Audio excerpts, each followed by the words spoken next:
DGISPR lieutenant general Ahmad शरीफ ने कहा है कि नेशनल एक्शन प्लान पर अमल दरामद हो रहा है। कोशिश है कि दहशतगर्दी के खिलाफ की जाने वाली कार्रवाइयों से अवाम को मुश्किलात ना हो, इसलिए इंटेलिजेंस बेस्ड ऑपरेशन कर रहे हैं। मीडिया के साथ मिलकर दहशतगर्दों को कंट्रोल करना होगा।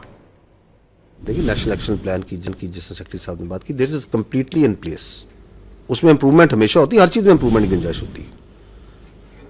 We have been talking from this place that ये दहशतगर्दी के खिलाफ जो आपके 13 पॉइंट है नेशनल एक्शन प्लान के रिवाइज नेशनल प्लान में, उसमें जो अपना सिक्योरिटी फोर्सेस का एक्टिंग अगेंस्ट टेररिज्म उस पर काम हो रहा है। बाकियों में हम खुद ये कहते हैं कमी है। हर काम में there is a positive improvement that is happening and we can go out figuratively on this. The state of Pakistan is conducting these operations through intelligence based operations. आपने ये वर्ड सुने होंगे। Because हम नहीं चाहते कि जिस तरीके से लोगों को, आम लोगों को उसमें तकलीफ हो, and this is the way it will continue.